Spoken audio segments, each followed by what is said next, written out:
Kung anong kapal ng traffic ngayon, eh ganun din kakapal ang mukha ng mga anti-Duterte dyan, no? Oo. Nagsisimula pa lang tayo. Bumaba na. Teka, Silang bahay, silang Pwede ba akong taga-tanong? sige. Bakit, sino na naman yung pinariringgang mo bumabanat sa mga Duterte na... Mga Hindi anti-Duterte. kasi kanya-kanya silang pakapalan ng mukha ngayon eh. Yan. Oo, kanya-kanya silang diskarte kung paano nila mapapabagsak ang mga Duterte at ang mga kakampi ng mga Duterte. Yun na nga. Medyo masalimuot ang nangyayari sa ating politika ngayon na dapat talagang hindi naman nangyayari eh. Kasi sa akin, matagal-tagal na rin tayong namulat sa usaping politika. Pero ngayon lang po nangyari na ang Vice Presidente ay pinag-initan ng ganito kalala ng presidente at ng kanyang mga kaalyado. So, nakakalungkot po ito para sa Pilipinas dahil ang mga nangyayari dito sa atin ay napapanood po ng iba't ibang lahi sa iba't ibang panig ng mundo. So, now, medyo kumakambyo sila, mga kapatid, no? Kumakambyo sila. Pero sa tingin ko, hindi na magpapadala ang taong bayan dito sa mga pambubudol at mga propaganda na ginagawa nila eh. Dito sila magagaling sa pagpropaganda. Pagka medyo alam nila na medyo tagilid sila, kakambyo ng konti. Katulad nung sa di ba? Sa Kongreso, nung nandyan si VP Sara Duterte, no? Sa pool sila, winaswasan sila ng winaswasan ni VP Sara Duterte at medyo dumating nga sa punto na medyo napahiya sila dahil alam naman natin, si VP Sara Duterte ay abogado. Itong mga nasa kongreso natin, ilan lang naman ang abogado dyan na yung ibang abogado nga mukhang wala pang alam sa mga batas di katulad ni VP Sara Duterte na pinapaliwanag sa kanila kung ano dapat, ganito, ganyan. Sabi nga ni VP Sara Duterte, tinutulungan niya ang Kongreso. Pero sa kabila noon na walang gaanong kaalaman sa batas ang mga tao diyan sa Kongreso, hindi naman lahat, karamihan, patuloy pa rin ang panggigipit nila sa Office of the Vice President, pati na rin sa dating presidente sa paghihiring-hiring nila dito sa AJK, Extrajudicial Killing Kuno. So, Coach Oli, ano masasabi mo sa mga kaganapan bilang panimulang natin, bungad? Oo. May tanong ako na lang magtatanong. Sige. May tanong ako sa inyo. Paano nyo malalaman pag insecure ang isang tao? Sagutin nyo. Kasi ngayon lang ako nakakita sa comment section, ngayon lang ako nakakita ng isang unimportant. Sabi nila, unimportant, and yet, lagi siyang binabantayan, lahat ng issue, binabato sa kanya, siya lagi ang tinitingnan, siya ang content, etc. Kasi hindi raw importante ito si huwag na lang pansyanin si VP Sara.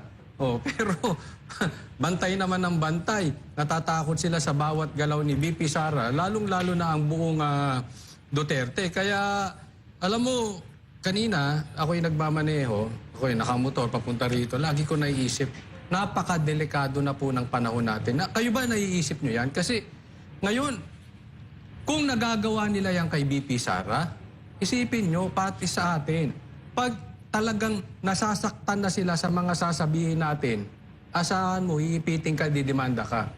Yun na lang yun eh. Or talagang relevant ka sa issue at ikaw ay may maitutulong para ilabas ang pang-aabuso ng gobyernong ito, mag-antay ka, gigipitin ka.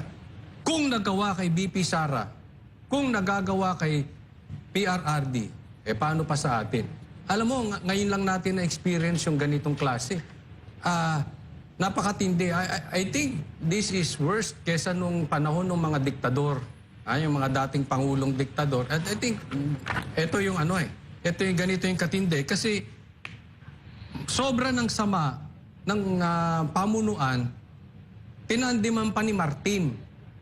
Lalo na yun, grabe yung tao na yun sa pag-aano kasi isipin mo may mga aso siya May mga aso siyang tatahol na babanatan ng mga Duterte. So, pagsamahin mo yung dalawa na yun, wala talaga pupuntahan ng Pilipinas.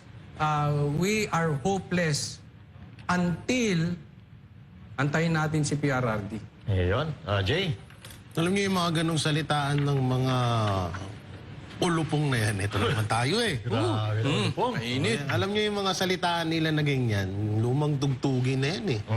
Yung mga, ay, huwag niyo nang pansinin yan si ganyan. Huwag niyo nang pansinin si ganito. Huwag na natin pansinin. Pero, kung mapapansin nyo, at kapansin-pansin naman, Puro pansin. lahat ng ginagawa nila sa administrasyon ngayon is paninira laban sa mga Duterte. Kagaya ng diba dati sinasabi nila wala na ang mga Duterte. Laos na ang mga Duterte. Hindi na mananalo ang mga Duterte. Pero wag ka. Halos pinapanood ng buong Pilipinas pag ang mga Duterte na ang nagsasalita at tumaharap. Katulad lang nung pagharap ni PRRD sa hearing. Pagharap ni BP Sara. O katulad na lang nito, nung kailan lang na nagbigay ng may mga binulgar si BP Sara mapatungkol sa kapalpakan ng gobyerno. So, doon pa lang sa abuse eh. Mga tao din naman yun eh. Partida sila, may trolls pa. Kaya sa Duterte supporters, wala namang mga trolls. Correct. Kay BP Sara, umabot ng 10 million views. Yes. Samantalang, pagdating kay Marcos, 370k views. Ang mga reaction pa doon is puro pa Laugh. puro pa tawa. Samantalang kay BP Sara, umabot na ho ng halos kalahating milyon yung nag-heart, nag-care at nag-like. Yung tumawa ata, nasa 2K lang ata o 2K lang. 5,000. So lumang tugtugin na yung mga ganyan nila. Tsaka ito kanina, nakita ko doon or napakinggan ko doon sa sinabi. Katulad nga yung sinabi ni Marcos na wag daw pansinin, di ba? At hindi na daw nila pinaplano or Nai-impeach si BP Sara na-impeach si BP Sara. So ibig sabihin pala nun, ikaw talaga nag-uutos sa mga congressman Yun. na i-impeach si BP Sara kasi naggaling sa iyo eh na hindi na namin i-impeach si BP Sara. Ay akala talagang ikaw mismo ang nagpatunay sa taong bayan na ikaw pala talaga ang nag-uutos para i-impeach si BP Sara Duterte. Samantala, Master Judea, Oo. basahin mo yan. Siyempre, no? Pero ganun pa man, may paalala ang isang political strategist kaugnay sa ginagawa ngayon ng ilang ahensya ng pamahalaan laban kay Vice President Sara Duterte. Si MJ Mondihar, magbabalita. Mariing kinundina ng political strategist na si Professor Malutikia ang tinawag niyang maltreatment na ginagawa ng ilang ahensya ng gobyerno laban kay Vice President Sara Duterte. Ang NBI, pinasabti na ang bise dahil raw sa mga banta nito sa buhay kay Pangulong Bongbong Marcos, First Lady Lisa Marcos at Speaker Martin Romualdez. Sinampahan naman ng Quezon City Police ng kasong assault si VP Sara at ang hepe ng Vice Presidential Security Group na si Colonel Raymond Lachica sa issue ng transfer of detention kay OVP Chief of Staff Attorney Zulaika Lopez. Sinubak naman ang lahat ng kasapi ng VPSG at papalitan ng mga bagong pulis at sundalo. Lahat hindi dumaan sa approval ng VP. Crucial sa bise na kilala niya ang lahat ng kasapi ng VPSG dahil ito ang nakatoka sa kanyang seguridad. Sabi ni Professor Tikia, hindi deserve na ikalawa sa pinakamataas na lider ng Pilipinas ang ganitong pagtrato. Si Vice Presidente ay second highest official of the land. Bigyan naman niyo yun ng respeto kasi under sa protocol, sa admin code, ang second highest of the land, pag ikaw ay nasa room at wala ang Pangulo, ang second highest of the land automatically receives the respect and the way they are treating her because she is the second highest. Sa panayam sa SMNA Radio, ipinunto ni Tikia na may karapatan ng VP na magsalita para sa kanyang kapakanan.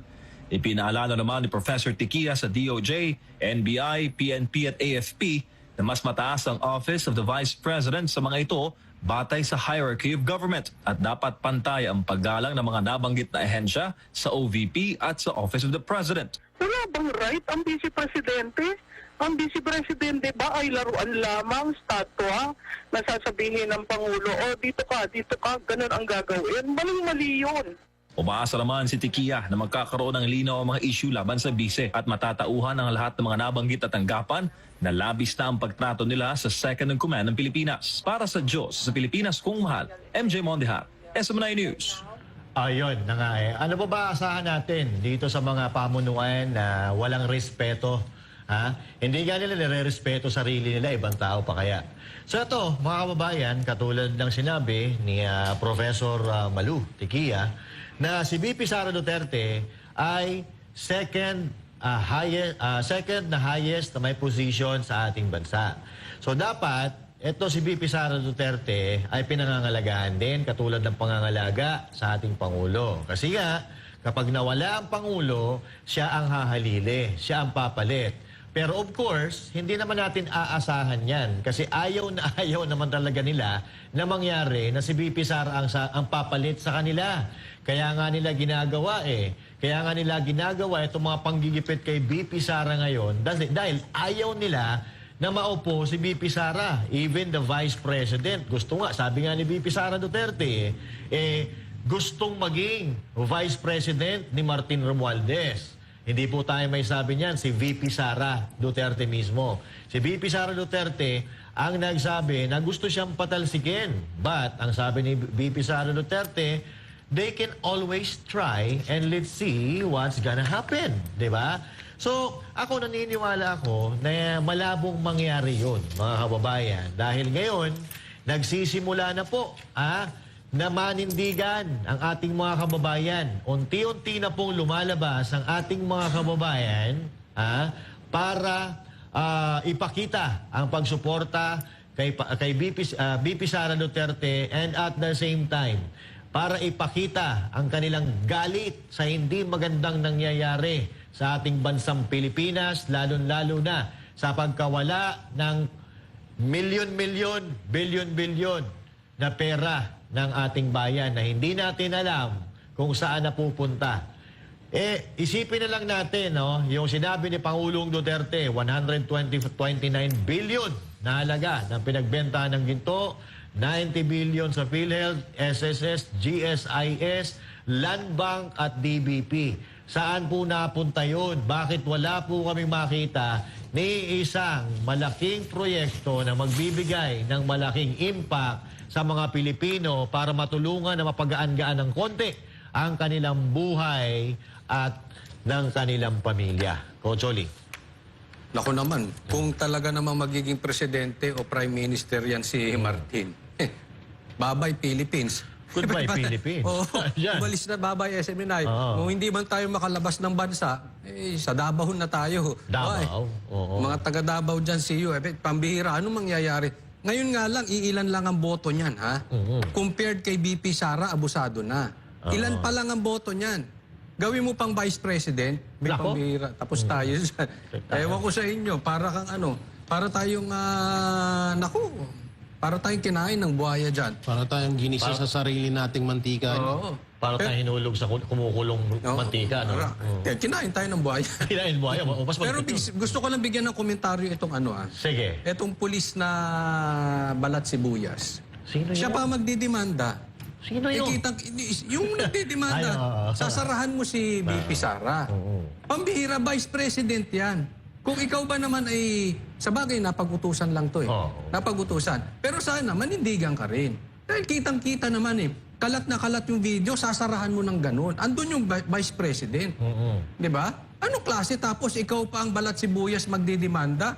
Pambihira, anong nakain mo naman? Kasapakin daw siya. Ito lang, Coach Oli, no? Hindi, miskin sasarahan ka ng pinto May nabalitaan tayo na ganito daw yan. Pagkatapos daw ng insidente na yon, lumapit yung pulis sa isang mataas nilang katungkulan sa OBP. Sabi daw, pasensya na, sumusunod lang kami sa utos. Tama yung sinabi mo. Ako naman kasi alam ko, bakit mo i-demanda ang vice president, di ba? So, kaya lang ang problema sa atin, kung lagi tayong susunod. Halimbawa, utusan ako ni Jay, batukan ko si Paduano, gagawin ko. Pwede. Ako, tusan mo ako. Hindi, joke lang. Easy. Huwag ganun, Coach Oli. Hindi, example lang yung example. Sabihin sasarahan mo ng ganyan. Yan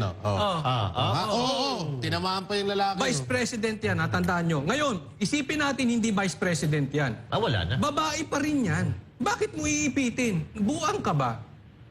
Pagpalagay natin, hindi yan babae, kahit ba lalaki yan, iipitin mo?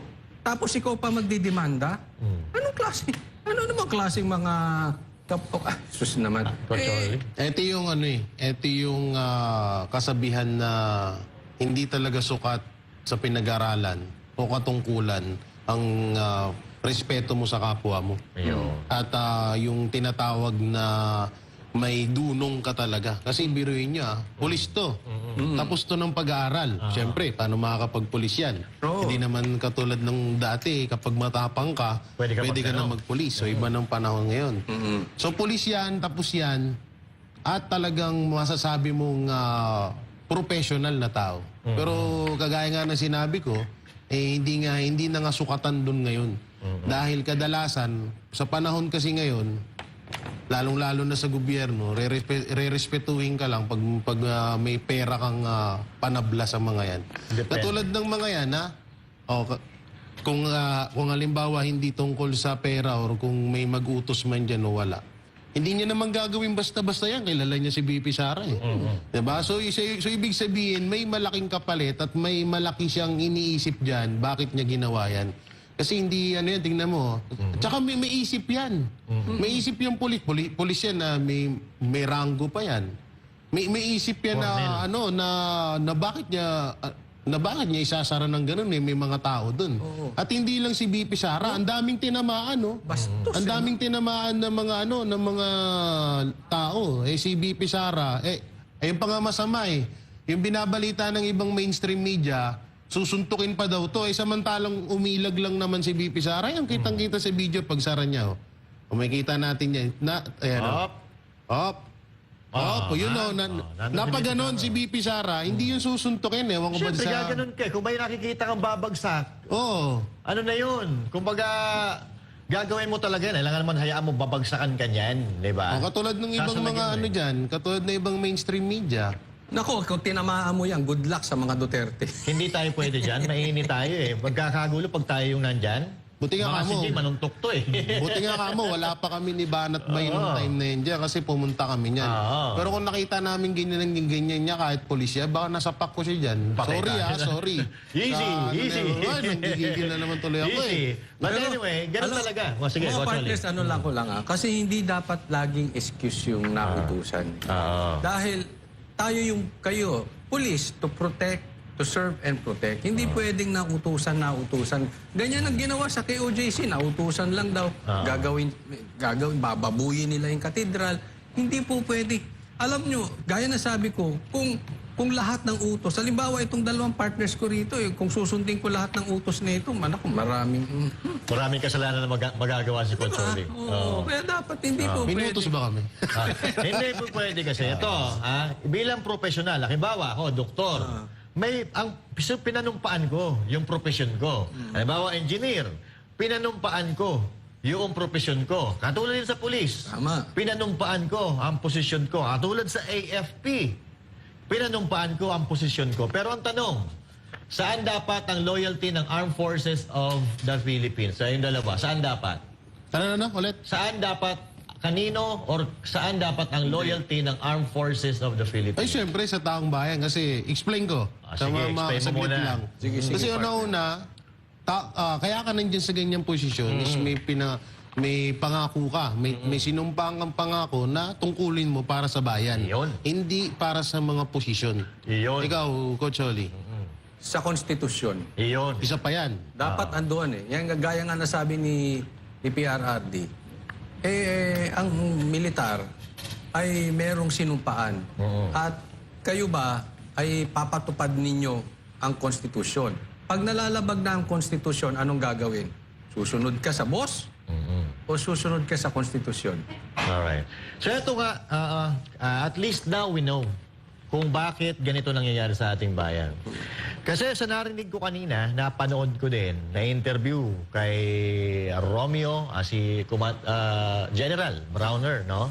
Ang sabi niya kanina, mga kababayan, tama yung sinabi niyo, sa konstitusyon, taong bayan, dapat ang loyalty ng Armed Forces of the Philippines. Kaya pala wala sa taong bayan yung loyalty. Kasi ang alam ni General Browner, ang loyalty pala ay dapat nasa posisyon. Makikita po nyo yan, dyan sa social media at nasa mga mainstream media rin po yan. Ang sabi niya doon, sabi niya, dapat tandaan natin na ang loyalty natin hindi sa tao, kundi sa posisyon. Huwag po tayong malilito. Kaya naman pala kaya naman pala nangyayari sa ating bansa kasi ang loyalty ninyo ay nasa posisyon, hindi nasa tao. Di ho ba dapat nanumpa kayo, tama yung sinabi ng dalawa, sa konstitusyon at sa mga tao. Pero higit sa lahat, nanumpa kayo sa bandila, sa harap ng bandila ng Pilipinas. Kalakip ng bandila ng Pilipinas, ang taong bayan at ang ating konstitusyon. Dapat doon po ang loyalty ninyo dahil yan po ang libro na dapat sinusunod ninyo. Kung may Biblia, kung may Biblia sa relihiyon, aba, itong konstitusyon, ito ang Biblia ng Pilipinas na dapat po natin pinapahalagahan, ginagalang, at sinusunod. No wonder. Kaya pala, kasi ang loyalty ninyo nasa posisyon pala. Coach. O, tama naman. Kasi kung posisyon lang, edi wag na kayo mag-aral. Maghimod, ano na lang kayo dyan. Kasi pagka ikaw sip-sip, tataas ka. Eh, ganyan na ang labanan yan. So, wala na. Anong silbi ng pinag-aralan nyo? Sip-sip pasip-sip. Ang ano pala dito, pasip-sipan na lang di ba? So, hindi maganda na ang ano nyo nasa posisyon. Kasi dapat, una, yan, tama, si partner Jay, nasa taong bayan. At syempre, gaya na sabi ni PRRD rin, nasa konstitusyon. Hindi po natin pwedeng babaliwalain ng batas dahil andyan ang posisyon mo Kaya ka nga nandyan dyan. Kaya nga alam mo, di ba? Na-discuss ko po ito sa aking vlog. Tinawag ka ng isang general na duwag. Dahil isipin mo, inilaglag mo yung tao mo. Tinan nyo naging difference ng ninyong dalawa ni BP Sara. Si BP Sara nalagay sa alanganin dahil sinuportahan yung tao niya, hindi niya iniwan. Ito si Browner, iniiwan niya yung tao niya. Iniiwan niya, kaya parang nilaglag niya, parang sinabi niya, hindi niyo kaya, hindi niyo mapoprotektahan si BP Sara, alisin ko muna kayo dyan. So anong klaseng leader to? Hey. Pinahiyaan niya yung pinahiyaan niya yung mga nasasakupan niya. Ayun nga, mas gugustuhin ko pa yung panayam ni ni Colonel Padilla. Sa totoo lang, kasi yung sinabi nun ay ang loyalty namin nasa flag, nasa konstitusyon. Samantalang pagdating kay Browner, nasa posisyon. So ngayon, papalitan na natin yung, kasi yung mga kabataan, ganyan yung sinasabi, lalo na yung mga pag-graduate ng Army. Tapos sabihin, anong gusto mong Gusto ko maging sundalo para makapaglingkod ako sa taong bayan. Protektahan. Ngayon, papalitan na natin yun. Gusto ko maging sundalo para makapaglingkod ako sa posisyon. Yan. Yan ang Kasi maganda doon. yun na yung yun na yung kaya medyo tagilid talaga tong sinabi nitong si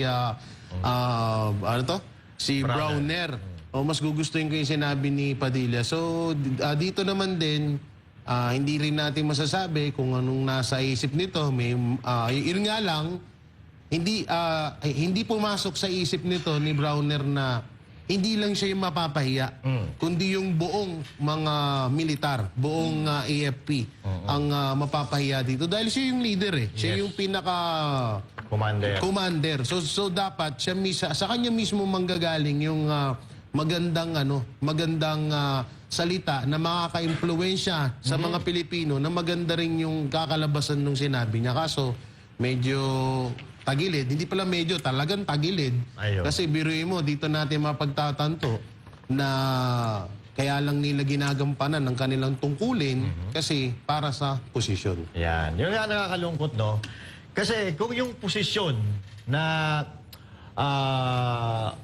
pinangangalagaan mo, halimbawa, presidente ng Pilipinas, yung posisyon na yan, na binibigay mo ang loyalty mo, gumagawa na ng hindi maganda sa bansang Pilipinas, loyal ka pa rin, baka ganun talaga nangyayari.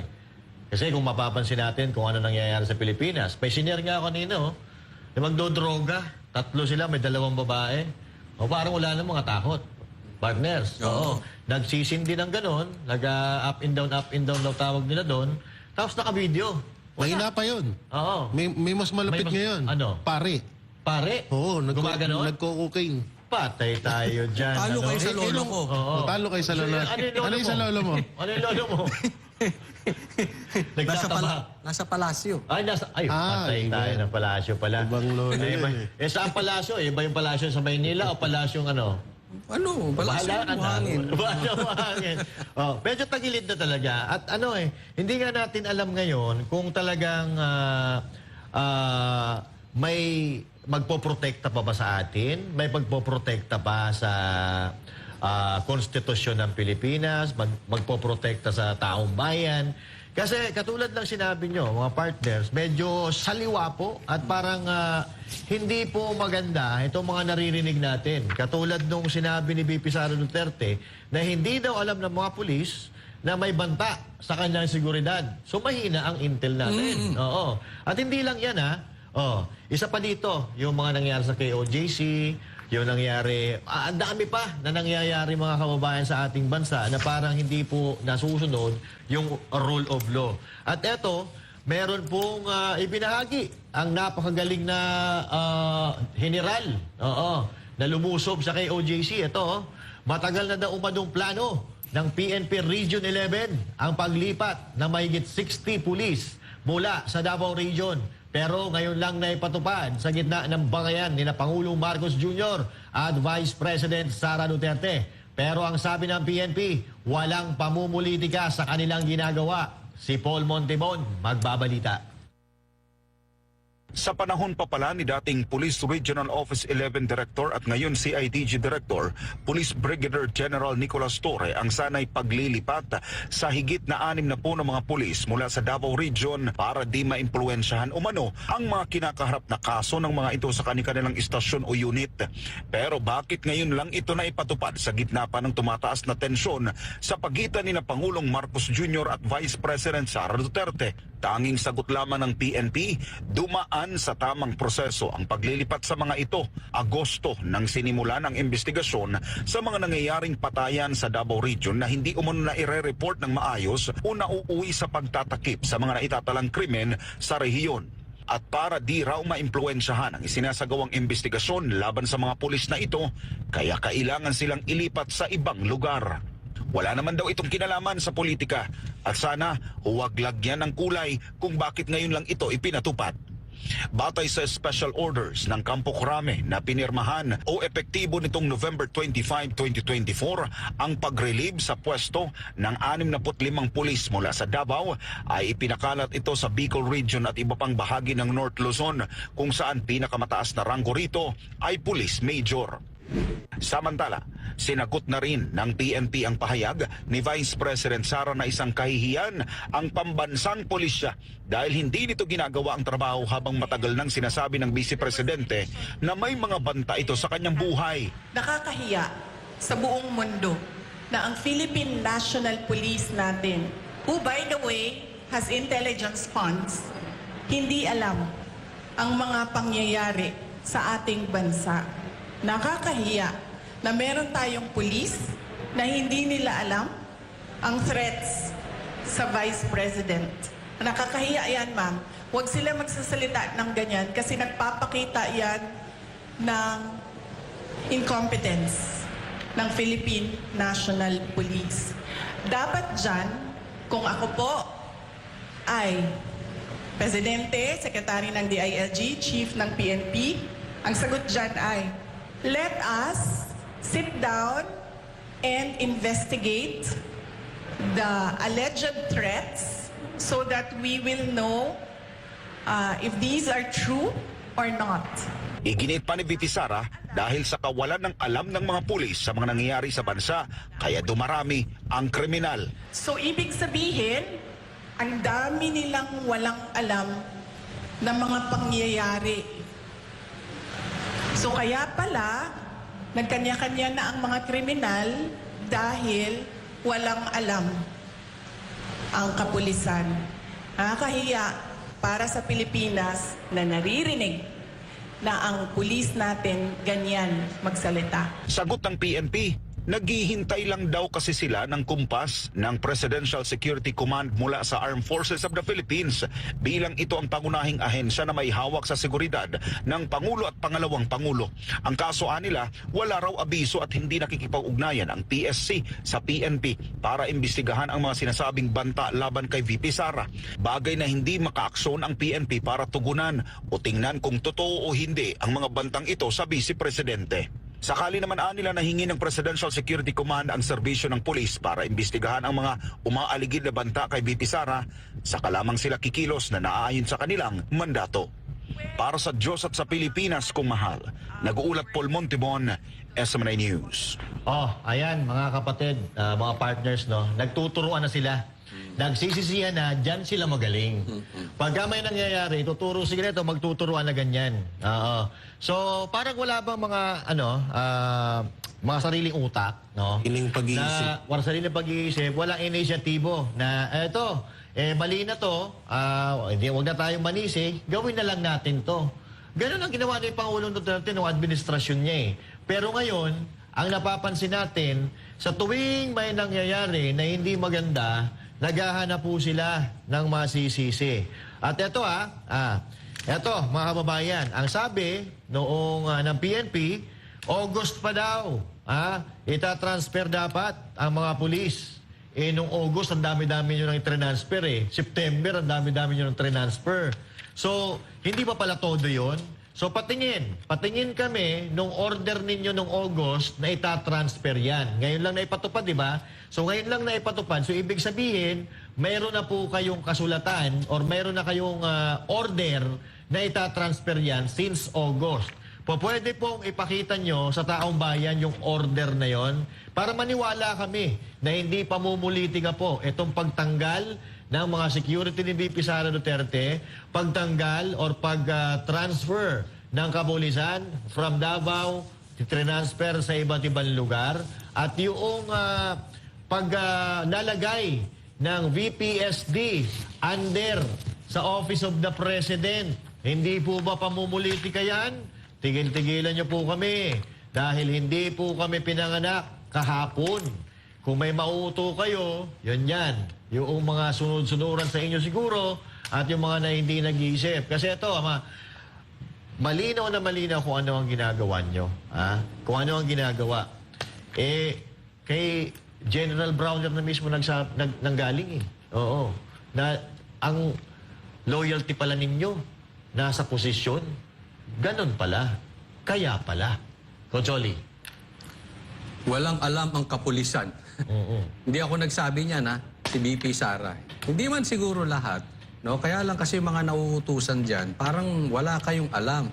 Ang tanong dyan binulsan nyo ba yung intel nyo? Yung intel funds nyo? Kasi Nagtatanong lang nagtatanong lang kasi sabi ni VP Sara, at yan naman public knowledge na meron kayong intelligence funds. So, saan napunta yung intelligence? Ay, yung funds? Kasi parang parehas na wala eh. hindi nyo alam parehas Kaya. kung anong nangyayari. Ito tanong lang din ulit Siguro naman, hindi nyo ako gagaya kay Ka Eric. Nagtanong din, pinakontempt nyo. Tanong lang. Tatanong ko, uulitin ko lang yung sinabi ni PRRD. Until when kayo magsaserve sa adik? Tanong lang yan Kasi imposible hindi nyo alam. Tatanong nyo lang daw eh. So may intelligence funds kayo, may intel funds kayo, hindi nyo alam. So, huwag nyo po kaming sagutin na hindi nyo alam. Sana, pwede nyo sagutin, hindi po siya addict, pwede. At least, alam nyo. Or, confirm addict siya. Di ba? Pero at least, may stand kayo. Di ba? Kasi nagtanong si PRRD. And until now, wala kayong sagot. Inilihis nyo. Pwede bang pakisagot muna yung dating presidente? Kasi hindi naman ordinaryong tao yung nagtanong. Di ba?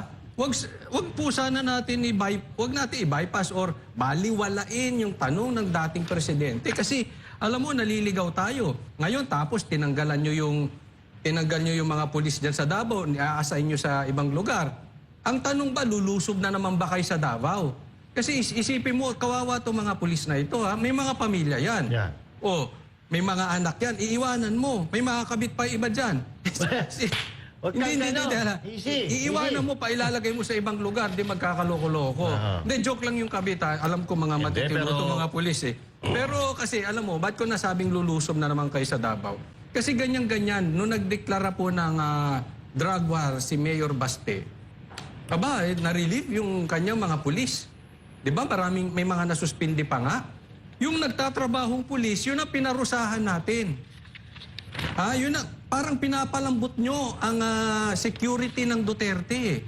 Pinapalambot ang security ng Duterte, pinapalambot ang Davao. Tapos noon, naalis yung mga pulis dyan sa Davao because of the drug war. Di umano ni Mayor Baste, sumugod naman dyan 3,000 to 5,000 na pulis. Magkasunod po yan. Ngayon, ganyan na naman ba? Yan na naman ba ang script nyo?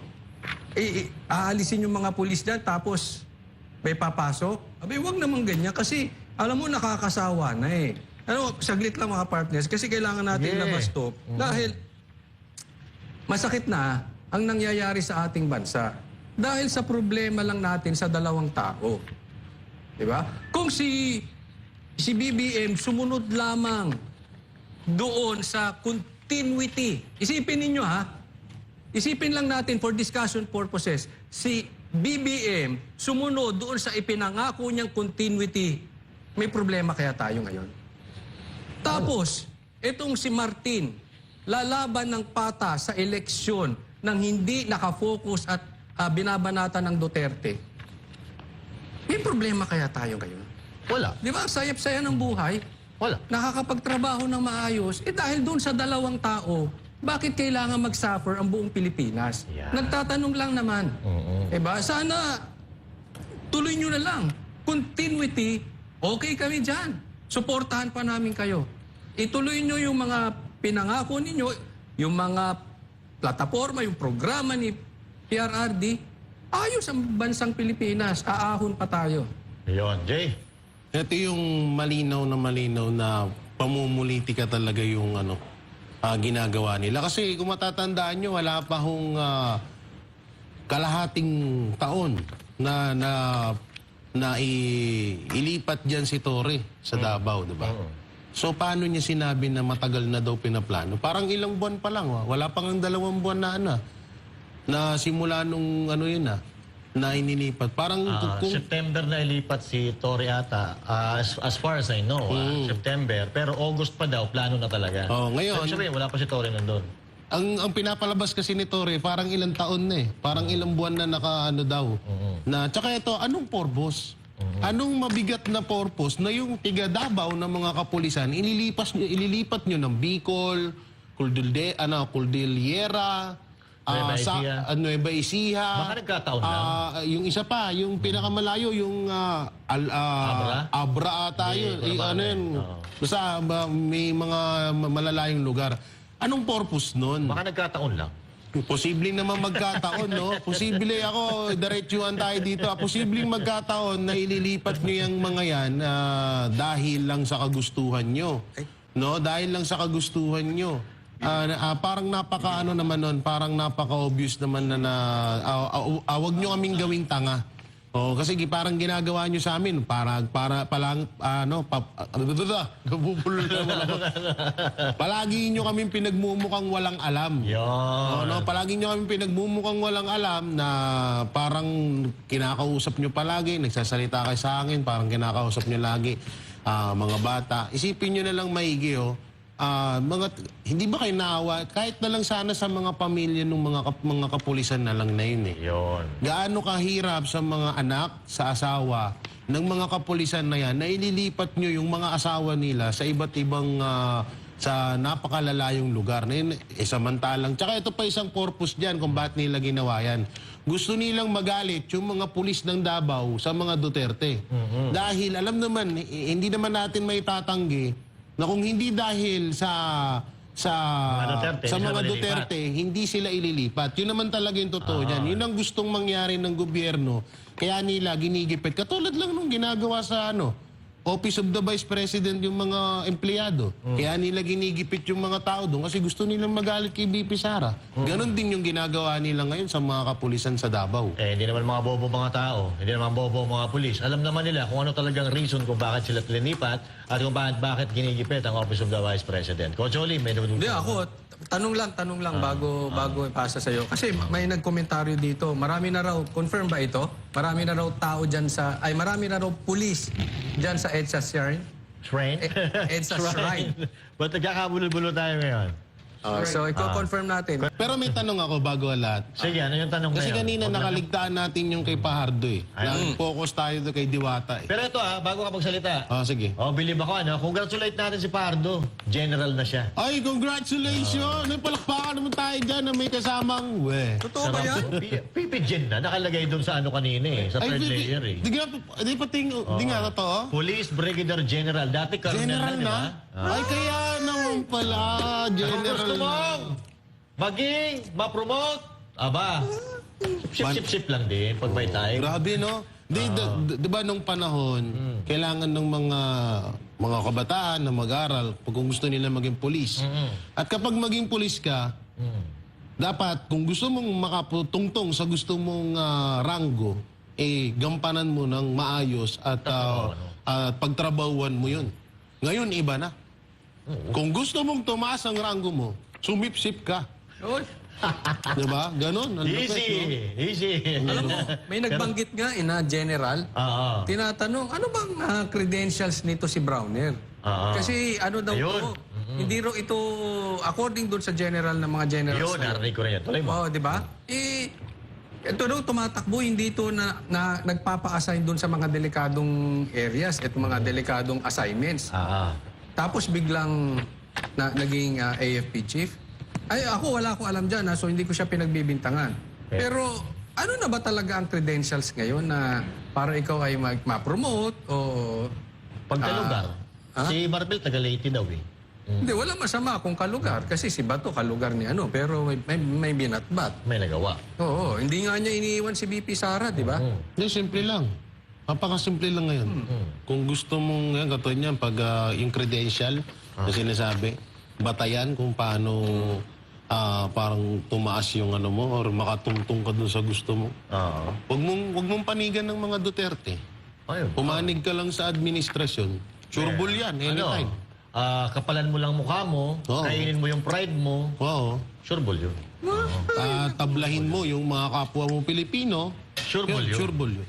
Basta ang loyalty mo, nasa posisyon, sureball yun. So, para yun nga, no, mabalik nga tayo kay General Fajardo. Ang lupit, kasi, Para kailan lang, no? Colonel ka pa lang. Oo. After a few months, no? Ang bilis ng panahon, Bilis no? ng panahon. Sana all.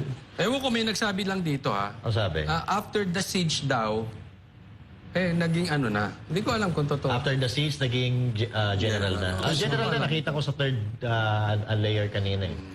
Sa third, Oo, to si Master, mabilis to magbasa. Ang bilis yan. Pati Siyempre. nang dahil sa kanya. Katulad pala nung kanina, no? Kasi may kanina hindi tayo napag-usapan sige. yung about dun sa hindi daw nalaman ng PNP o wala na may banta na pala sa buhay ni Vice President Sara Duterte.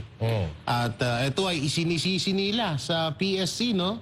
Na wala daw ibinigay sa kanila na may banta na pala. Wala information. O walang information na ibinigay ang PSC sa kanila. Kaya wala daw silang alam. Anong masasabi niyo doon, Master Judea? Yun nga, yun ang sinabi ko kanina na nagsisisiyan na sila. Na pagka may pagkakamali o pagka may nagkakaroon ng problema, naghahanap sila ng butas kung saan sila makakalusot. Siyempre, lulusot dito, tapos pag nakita ka, ituturo ka. O, ikaw may kasalanan yan, dapat ikaw ang managot niyan. Ganon sila. Wala silang sariling, ano ngayon eh, ano ba tawag doon, nakalimutan ko na. Sariling desisyon, sariling diskarte. Basta pagka pagka hindi pabor sa kanila, hayaan mo na yan. Pagka ikakasira nila, ipapasa nila sa iba. Yan, parang gano'n na nakikita Ito, ko. Coach. May intel funds. Yun nga binanggit natin kanina, may intel funds kayo, tapos di nyo alam. Pero kaya dyan ako walang believe sa kanila at may believe ako kay PRRD. Kasi sila, gaya na binanggit ni Master Judea, pagka nagkabulilyaso, isisi mo doon. Doon, sisi, kasalanan yung lahat. O, inano tayo, binaha tayo, kasalanan ng Pag-asa. Si Hindi, PRRD, Sige, coach. PRRD iba. Kasalanan nyo, sa akin yung lahat nilagay. Yan. Ako presidente. mananagot. Inaako Yan ang niya. leader. Ako presidente, ako yung mananagot niyan. Oo. Yun dapat kaso ngayon nangyayari, puro sisiyan. Tsaka dito, medyo alanganin sila. Sino ba nag-uutos sa PSC? Si Presidente. Bakit yung sinisisi si Presidente Bongbong Marcos? So sa madaling salita, kagaya ng sinasabi na iba na wala daw pakialam, wala daw pagpapahalaga si BP Sara sa Presidente, ang lumalabas pala talaga dito, yung mismong Presidente ang walang pagpapahalaga sa Vice Presidente niya. Yan ang totoo dyan. Kasi nga, isipin nyo, ang Office of the President ang nag-uutos sa PSC. So bakit hindi inutusan ng Presidente na magbigay ka ng doon sa PNP na may bantana sa buhay? Ay kung, siyempre, kung halimbawa man lang may concern, kung sakali man na, bali-balita natin, mukhang sila din Ito pala yan. yung banta doon sa buhay ni BP Sara, di ba? Ito yan, talagang may mga plano sila eh. Kasi yung planong magbida-bida, parang gusto nilang i-take lahat ng tawag dito, credits, no? Kasi kung matatandaan natin, ang tawag po dyan sa mga nagbabantay sa presidente ay PSG, Presidential Security Guard. Ngayon, binago po nila yan, ginawa nilang PSC, Presidential Security Commission. So, pati nga mga logo eh. Pati yung sa di ba? Sa logo ng PAGCOR, logo na kung ano-ano. Diyan sila magagaling eh. Sa credit grabbing para sa, atin to, legacy natin to. Kaya lang, ang legacy nila, puro logo pa lang nakikita natin eh. Mga logo pa lang ang legacy nila. So now, ang problema natin dito kasi yun nga, wala silang tinatawag na ownership. Yung parang pag nasa sitwasyon ka na, dapat akuin mo na yun eh. Kasi halimbawa, nagtatrabaho, may nagtatrabaho dito, nag-resign, ikaw ang pinalit, sisisihin mo ba? Yung iniwang trabaho nung nag-resign, kaya ka nga kinuha para trabahuhin mo yan eh. Tapos sisisihin mo yung nandun. Hindi mo pwede yun. Kaya nga, sa atin ngayon yung mga nakaupo sa atin, majority, hindi naman lahat, kasi may natitira pa dyan matino. Majority, kung mag-isip para mga kindergarten, para mga elementary. Coach. Kasi hindi nila alam kung ano talaga ang dapat gawin, kung ano yung tama at patama-tama. Sige, Coach Oli, baka may idadagdag ka dun sa natin. Wala na. Hindi, tsaka doon pa lang paano aakuin nung presidente? Natatandaan niyo yung nag-uusap sila, paikot doon sa lamesa about sa flood control, about sa bagyo. Hindi alam eh. Nagtanong siya sa DILG. Anong gagawin natin? Ikaw presidente, dapat alam mo yun. Ba't mo tatanungin yung DILG? Anong alam nun? Correct. Diba? Oo. Kaya ito pa, mayroon pang bago ngayon na kumakalat. Kasi may mga active na sundalo, no? May kaibigan ako, 3 active na sundalo. Na siya ay sumusuporta sa mga Duterte. Pero hindi ko sasabihin, siyempre, kung sino pangalan. Meron dyan, napakaraming active na sundalo. Ang medyo naghihintay na lang siguro ng ng taong bayan. Kung anong gusto ng taong bayan, di sasama sila sa taong bayan. Kasi itong nangyayari sa atin, katulad ng sasabihin ni Browner na dapat ang loyalty natin ay nasa posisyon, mali po yun. Ang loyalty po ng mga sundalo ng men in uniform ay dapat nasa bandila ng Pilipinas. So ito, mga active na sundalo na isipahayag ang kanilang political, pero gustong pag-resignin ni Browner. Yung mga sundalo daw na nagpapahayag ng kanilang political views. Samantalang siya mismo ang nagpahayag na sumusuporta siya sa isang posisyon. Anong posisyon ang inaano mo? Samantalang ito nagpapahayag lang ng opinion about politics. Siya hayagan na sumusuporta sa posisyon. Kaninong posisyon ba? Kay Martin Romualdez o kay Pangulong Bongbong Marcos? Yun ang tanong natin. Oo, dapat magano siya doon, magbigay siya ng salita doon kung saan posisyon. Diba? Kasi bali-balita namin, 3 leader dyan. So bawal ka kumiling sa isa lang. Yan, tatlo Ano ba lang. nangyayari dyan kay Brownie? Ay, kay Brownie. Brownie. Ginawa mo naman aso. Nabigyan ata ng boto eh. Oo, nabigyan ng buto. Brownie. Ano ba naiisip nitong tao na to? Parang diktador eh. Pero ito medyo bumabahag ng mga buntot nila. Kanina, nabalitaan natin yung Kongreso ni-lift yung contempt order ni dating Mayor Tumang at yung contempt order ni Acosta. nagwarang damage control. Ngayon, ano tawag doon? Damage control. Tapos, kanina, ang sabi ng DOJ, mga kababayan, nananawagan sila sa mga Pilipino na maging kalmado. Aba, samantalang kayo, nung nananawagan ang mga Pilipino sa pinagagawa ninyo na ayaw ng mga ordinaryong Pilipino, hindi naman kayo nakikinig. Tapos ngayon, na nagagalit na ang Pilipino, gusto nang lumabas diyan sa EDSA, nagda-damage control kayo. Naalarma. Nakikiusap kayo. Naalarma. Tapos, kanina pa, may mga text blast na kumakalat na di umano sinasabihan ni President Bongbong Marcos ang mga kongresista na huwag nang ituloy ang pag-i-impeach kay BP Sara. Ituloy nyo! Ngayon pa nyo hindi itutuloy, nandyan na kayo Binasag nyo na, dinurog nyo na ng dinurog si BP Sara Duterte, tapos ngayon nyo pa sasabihin. Huwag nyo kaming ginagawang tanga Hindi naman kami pinanganak kahapon. Ito sasabihin mo, Bongbong Marcos, huwag kang magpalaganap ng text blast. Propaganda yan. Ang sabihin mo, Oy, Martin Romualdez, sabihan mo, yung mga pulipores mo na itigil yan ang pag-impeach kay BP Sara sa harap ng media. Hindi yung text blast. O pwede mo itanggi yan Diba? Harapin mo, huwag ka magtatago sa saya ng asawa mo. Eto, kaya ayoko magsalita. Oo, nagagalit na naman ako Mapapabanat na naman ako Pero bigyan ko kayo ng konting history lang. Ayun. Malapit lang talaga Kasi isipin ninyo, dati sinasabi nila, hindi papapasukin ng ICC.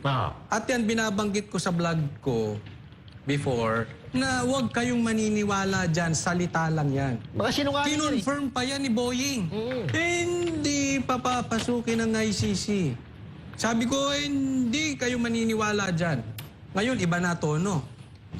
Papakinggan na yung ICC, ganyan-ganyan. Kaya yung text blast na kumakalat na yan, huwag tayong papakasiguro dyan. Kasi baka mamaya, alam mo, pansinin mo, iba yung dakdak nila, iba yung ginagawa. Pag yan ang tao may sakit na hindi partner, ang bunganga sa gawa, mag-iingat kayo dyan kasi baka mamaya padama yan na sabihin, hindi pa i-impeach. Diba? Pero sa dulo, ay wala akong magagawa Hugas kamay. Baka kasi ako, sa tingin ko, posibleng hugas kamay yan Eto yun. Ako, nag-text blast ako. Sasabihin, ganyan. Ginawa pa rin nila Wala akong kasalanan dyan. So, pag nagkagulo, sa inyo yan. Ako Tsaka paulit-ulit naman na nang ginagawa nila yan, yung ganyang estilo nila. Sasabihin ngayon, kinabukasan tatanggi.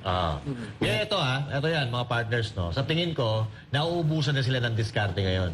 Nauubusan na sila ng taktika kung paano nila dudurugin ang mga Duterte at si BP Sara Duterte. So now, parang ano lang yan Parang sa mga rebelde, ano tawag doon? Makikipag-usap ka sa mga rebelde? Parang ano tawag doon? Ceasefire muna. Anong ginagawa ni Marcos? Pistok. Yan.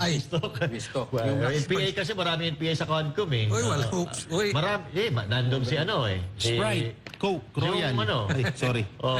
Di ba? Ayun, pistok. Ito ang ginagawa nila, parang pistok ito sa mamamayang Pilipino na nagagalit sa ginagawa nila na hindi may paliwanag kung saan napupunta yung pera ng bayan na bilyon ang pinag-uusapan ho natin dito. Hindi po ito... Trillion na nga. Hindi po ito biro, mga kababayan. Kaya ikaw na Pilipino, kung hindi ka nagagalit, kung hindi ka apektado na ikaw nagtatrabaho, buwan-buwan, kinsenas katapusan, kinakaldasan ng sweldo mo, SSS, PhilHealth, Pag-ibig, GSIS, tapos mawawala lang ng ganon-ganon, masaya ka? Napakabandid mo naman, napakamartir mo naman na wala kang pakialam sa pera na pinaghihirapan mo, ginagasta lang ng kung sino-sino, kung saan-saan. Puro kayo ba't lagi kayong pang-high blood yung mga balita nyo? Eto, ibalita naman natin, kaka-good news to ng buong Pilipinas. Etong isang super highway na magdudugtong sa buong Pilipinas, pwede nga ba?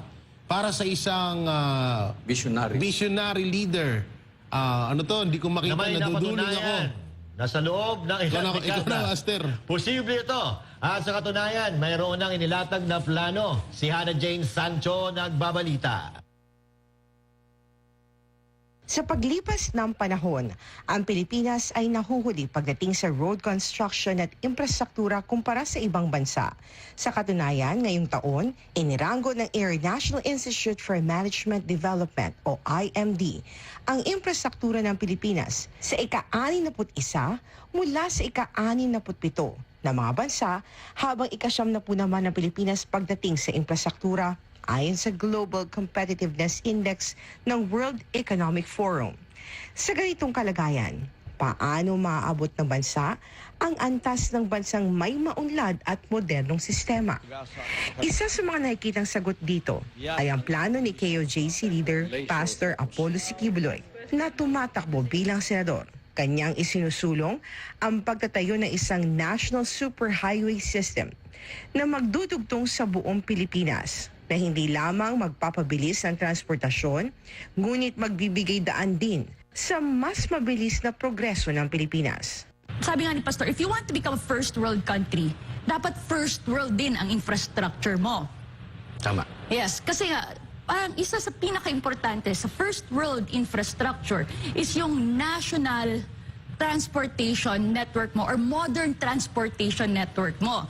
Ayon kay Attorney Kay Lorente, tagapagsalita ng Butihing Pastor, ang mungkahing Modern National Transportation Network ni Pastor Apollo Kibuloy ay layong pabilisin ang biyahe sa iba't ibang bahagi ng bansa, mula Luzon hanggang Mindanao.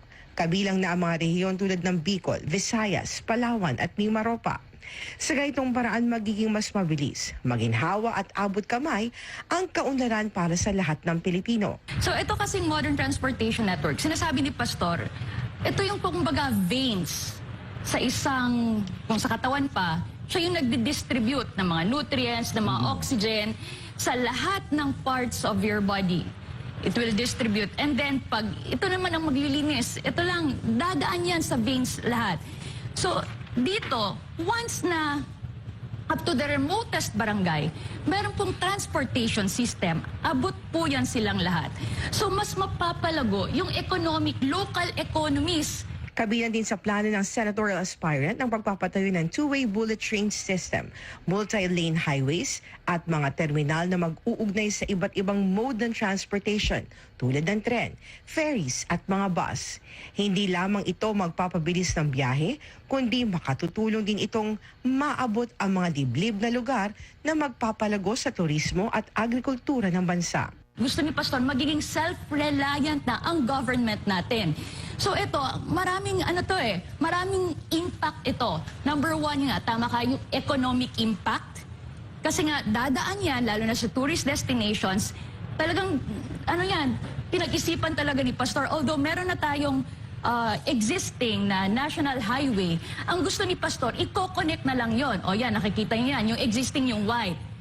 I-connect yan yung yellow, kasi nga, di ba, archipelago to, different islands. So, dapat nakakonect para mas mapabilis ang transportation ng lahat ng mga agricultural products. And ang gusto pa ni Pastor, since direct na from the agriculture, from the farmers, diretso na siya, wala nang middleman. Kaya mas makokontrol na yung pricing system. Sa pagkatayo ng mga modernong sistema ng transportasyon at kalsada, ayon kay Attorney Kay Lorente, magkakaroon ito ng positibong epekto sa paglago ng ekonomiya ng bansa. Sa construction pa lang ng infrastructure na ito, ng modernized transportation system na ito, it can even create about 10 million jobs. Yun ang napoproject nito kasi ganito kalaki. From the creation, from the architectural, from the building, engineering, lahat yan. And also, yung mga tourist destinations, magiging modernized na yan, di ba? Tapos, even yung mga accommodations, ma-improve na yan. Kasi madali na lang, mapupuntahan na. So, yun ang magiging impact din economically. And at the same time also, aside sa economic impact niya, is meron din siyang environmental considerations. Sa laki ng proyektong ito, posible nga ba itong maisakatuparan sa Pilipinas? Is it doable? Parang, ayan na, marami talagang magdududa, kaya ba yan? Ang laki modern talaga siya, two-way bullet train network, tapos may 4 highways pa, super highways pa, alongside ng itong nasa gitna na two-way bullet train. Sabi ni Pastor, yes, it's doable. May nakausap na po si Pastor. Sabi niya, ready na si Pastor. He's not just only planning.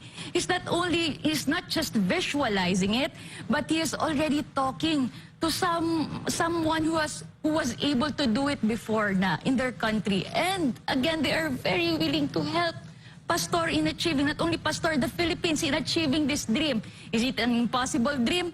Not to Pastor. Again, yun yung kaibahan ni Pastor. I will always be emphasizing this. Yun ang kaibahan ni Pastor from all other senatorial candidates. Kasi he has faith. Malaking bagay ang magkaroon ng faith. Kaya naman, binigyan diin din ni Atty. Laurente na ang ganitong kalaking proyekto para sa Pilipinas ay kayang-kaya kung si Pastor Apollo ay bibigyan lamang ng pagkakataon ng mga Pilipino. So yes, achievable siya, doable siya. So yun nga ang kaiba ni Pastor kasi kumbaga may resibo, sabi nga nila, 'di ba? Meron na siyang nagawa. And he's not just helping kingdom citizens. He's also reaching out even to non-members kasi yun nga, yung love niya is accommodating all. It's not exclusive. It's all-inclusive siya. So, doable, very doable talaga. Amazing nga eh, kasi may nakausap na. And then, kumbaga, Pastor, anytime, ganon. So, kaya ang challenge ni Pastor for all other candidates, not just aspiring government officials, but even to the current administration. Anyone, whatever position you have, ito has already shown you the model for the modern transportation network.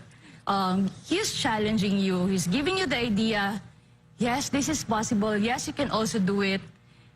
But if you can't, of course, and if he is given a chance also to have a seat in the government, he will really do it. And pag si Pastor ang nagsabi, talagang gagawin at gagawin niya. Para sa Diyos at Pilipinas kumahal, ito si Hannah Jane Sancho, SMNI News. Iyo. Ayan na, no? Ako, sa tingin ko... Nakamute ka? Ayan na nga, no? Huwag mo kasi i-mute, ikaw naman. Sa ako, sa tingin ko, no, ito ay doable. Pero hindi lang ito, hindi natin matutupad dito, o hindi magagawa kung si Pastor Apollo Kibuloy lang ang magtatrabaho. Kasi sigurado, may mga ko-kontra at ko-kontra dyan. Katulad ng paulit-ulit natin sinasabi, dapat iisa ang galaw ng mga nasa gobyerno para lahat ng proyekto matatapos at hindi nagkakagulo. Ito ang kagandahan kay Pastor Apollo C. Kibuloy, no? Ang kagandahan sa mga tao na nakakapaglibot sa iba't ibang panig ng mundo. Nagkakaroon ng kamalayan, kung ano-anong kultura, magagandang lugar sa iba't ibang panig ng mundo. Bukod sa talino, nagamit ni Pastor Apollo Kibuloy yung paglilibot niya sa iba't ibang panig ng mundo. Pero ako may alam na ko dyan na ibang politiko na naglibot-libot din sa mundo, nag-aral pa nga sa ibang bansa, pero siguro hindi sila naglibot-libot doon sa magagandang lugar, kundi sa beer house, kaya ang alam lang magparty-party dito sa Pilipinas. Pero si Pastor Apollo C. Kibuloy, lahat ng mga pwedeng i-adapt ng Pilipinas na nakita niya sa ibang bansa, ayun, ginawa niya doon sa Davao. Yung Disneyland. Tingnan niyo yung Kingdom of Jesus Christ, yung Kingdom. Parang Disneyland ang itsura. Kaya yan, yung abilidad mo, yung talino mo, at yung pagpunta mo sa iba't ibang bansa, yung kamalayan na ipinakita or nakita mo sa ibang bansa, pag samasamahin, successful ang mangyayari dyan. Kaya ako, naniniwala ako na pag si Pastor Apollo C. Kibuloy ay nanalo bilang isang senador, hindi natin pagsisisihan ito, mga partners. Ako, itataya ko itong Coach Oli. Ito, itataya ko yung hindi liit ko, papuputol ko to. Pag hindi natupad ni Pastor Kibuloy ang kanyang mga pinapangako. Promise yan, Coach Oli. Alam mo, huling-huli na tayo dito eh. Kaya isa sa problema natin, bukod dyan sa korupsyon at saka yung mga adik na yan, huling-huli tayo sa infrastructure. Kaya, alam nyo, kaya naghihirap ang ating bansa eh. Alam mo kung merong tren, naku, napakalaking may tutulong yan sa bansang Pilipinas, lalo na island tayo, hiwa-hiwalay eh. Pero kung makukonekta yan ng tren, mas madali. mas madaling makakaikot ang taong bayan. Again, sa Asia tayo na lang atang walang ganyan. So, delayed na, and kailangan natin dito si Pastor Kibuloy. Ngayon, ang tanong nga di ba? Doable ba ito? Ako sa tingin ko, malaki ang tsansa na magagawa ito ni Pastor Kibuloy. Una, andyan na nga yung resibo. Alam naman natin. Actually, si Pastor Kibuloy, pagka may sinabi yan, nangyayari, nagagawa, natatrabaho. Diba? Pero hindi lang yon. Bilis kilos pa to si Pastor Kibuloy. Naalala ko nung binabo yung katedral before. In 1 day, 2 days, iba na agad ang itsura. Ganun. Pagka meron silang sinabi na mangyayari, hindi mo lang aasahang mangyayari. Mabilis itong mangyayari. Kaya nga naman, sigurado ako na ito po ay very, very possible. At kung ito ay magagawa talaga ni Pastor Kibuloy, napakalaking tulong nito sa bansang Pilipinas. At itutulak ko na siya maging Vice President ni BP Sara sa 2028. Pag ito nagawa, kaya bigyan po natin ng chance si Pastor Kibuloy. Total, binigyan natin ng chance yung mga magnanakaw. Pwede natin bigyan ng chance yung talaga namang alam nating may kakayanan. Na dati nang tumutulong, kahit na hindi ka member ng KOJC, kahit walang posisyon, tumutulong na, how much more kung ngayon. Again, doable. Kasi meron na siyang nakausap na tao. And alam mo, pinagpaplanuhan kung ang detalye ay specific. Talagang nakalatag. Ibig sabihin, pinag-isipan. Hindi yung, ano ba plataforma mo? Unity. Ano yun? Kaya alam mo yung Unity na yan, alam ko magigibayan kasi una pa lang, napaka-general. Nung plataforma, wala talagang mangyayari. Tingnan nyo ano nangyari sa Unity. Di ba? Nabudol. Anong nangyari sa continuity? Nabudol Wala. Kasi din. puro generic ang plano. Generic, tsaka wala namang wala pang napatunayan. Wala. Hindi nagawa. Kaya yun yung resibo. No? So, ito ay panis. Kumbagat sisiw ito kay Pastor Kibuloy dahil nga may sistema na nagagawa niya na. May exhibit A na. Oo. Tsaka. Kung ang Davao ay exhibit o showroom ng Duterte, ang KOJC po ay exhibit ni Pastor Kibuloy. Yan hindi lang members na tulungan yan. Pero ako, meron ako request kay Pastor Kibuloy kung sakali siya ay magiging senador. Nag-request na, Oo, palagay ko magiging senador Pero sa tingin ko lang, hindi ko alam. I-consult na lang niya sa abogado kasi hindi ko alam kung tama itong request ko. Baka mali Pwede mo bang tanggalin na ang Kongreso, ang Kamara? Kasi, alam mo na, nauubos lang pera natin dyan. Dahil, hindi, siyempre may pasahod. Di ko sinasabing may pasahod yan gagawa lang naman ng batas. 300 to 200K per month. Andiyan ang naman sahod. ng senador Kaya na nila yan. May existing na tayo na batas Gagawa lang ng batas. Palagay ko lang batas, siyempre, again, hindi naman ako abogado. Hindi ko alam kung pwede to, At hopefully in the future, Pastor. Jay. Pero ako, wala na akong pagdadalawang isip na kung hindi ba magagawa o kayang gawin ni Pastor. Si uno na may kita mo naman Sa Kingdom pa lang, yung generator doon na kayang pailawin ng buong Davao. Yun, Doon pa lang ang hirap na nun Nagawa ba ng iba yun? Hindi pa nila nagagawa yun. Kaya yan, may kakayanan at talagang naniniwala ako kay Pastor na magagawa niya yan. Magagawa niya yan dahil una-una, baka isipin ng iba niya, paano magagawa yan, Jay? Kakayanin ba ng pondo yan? Kakayanin ng pondo ang pinag-uusapan nga na pondo nung nakaraan, di ba? Nasa trillion na. Ang laki ng pondo sa totoo lang ng Pilipinas, kaso wala lang sa ayos yung paggasta nito. So kung meron tayong maayos na ng pondo ng Pilipinas, katulad ng nakikita natin kay Pastor Apollo Kibuloy, mas talagang maitutuloy itong mga ganitong proyekto na to.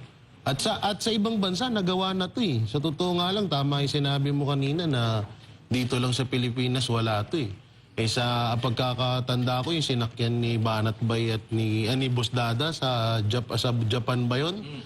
Na pagkahaba-habang train.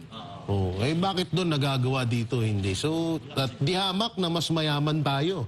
Sa totoo lang, mas mayaman ng Pilipinas kaysa doon sa bansa na yun. Pero wala eh. Napapatsyempo kasi tayo sa, sa mga kurap at magnanakaw na namumuno sa bansa natin. At ito pa, marami pa dito kay Pastor, yung Truth Commission versus Corruption, diba? Na isusulong ni Pastor o plan pag-ibig sa kapwa. So, yan pa yung isa sa mga at laban sa kahirapan. Ito, isa rin to sa gustong-gusto ko itong laban sa kahirapan, Pastor Quebuloy, naganda na sa mga... Retong solusyon. Oo. Di ba magalit si Gadon dito? Ayaw nga pala, no? Trabaho pala ni Gadon yan. Hindi kaya magreklamo yon. Baka magreklamo. Baka magpataw ng ano yun, tawag dito. Disbarment. Disbarment na naman. Hindi naman ang magalit. Sino yun? Si Gadon? Sino ba yun? Gadon. know him? Gadon. Who? The old Bob! Hindi pa. Sige. Ito, dugtungan ko lang, no? Dugtungan ko lang. Sabi kanina, no?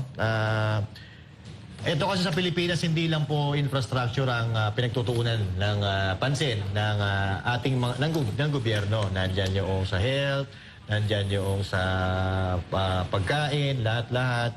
Kaya napaka-importante din ng pakikipagtulungan natin o pakikipagkaibigan sa iba't ibang bansa. Dahil kung yung budget lang natin ang aasahan, mauubos po yan sa infrastructure lang. At mawawala na po ng budget itong mga ibang ahensya ng ating gobyerno. So, tayo po ay dapat nakikipagkaibigan lang katulad sa China, sa Japan, sa Korea, dahil sila po ang makakatulong sa atin para maisakatuparan yung mga pangarap na gustong mangyari ni Pastor Apollo Quebuloy. But anyway, magkakaroon po tayo ng tree planting sa Sierra Madre Planting Drive this Saturday, November 30, 2024. So, sa mga malapit po dyan, o kahit sa malayo, na gustong makiisa, dyan sa tree planting na po yan, makipag-coordinate na lang po kayo sa kung sino man, sa amin po pwede. At sa, of course, sa SMNI, mag-text or chat lang po kayo kung gusto nyo makisali. At yun, para... I-update nyo na lang sa mga sa Facebook page ng SMNI yung mga pwede nyong kontakin. Nandiyan naman sa kanilang Facebook page. Ay, yes, nandyan yan, ano? At syempre, itong ginagawa natin, ito po ay solusyon. At hindi po ito, hindi po ito pakitang tao lang. Dahil kung makikita nyo, ilang beses na po natin ginagawa ito. Alright? So, ayun po yung mga kukontakin. Nandyan sa ating screen. May kita nyo rin yan sa mga social media platform ng SMNI News. Yan. So, doon nyo na lang po hanapin, no? So, dalawang lugar. Meron tayong Sierra Madre dyan sa Tanay Rizal. Meron tayo sa Nueva Ecija. Okay, save Sierra Madre. Kailangan natin alagaan yan kasi dahil yan po ang sumasangga sa ating sa mga bagyo. Bago dumating sa atin, dito sa Kalupan, sa mga kabahayan natin, dyan muna yung tatama sa Sierra Madre. Kaya dapat maraming puno talaga dyan.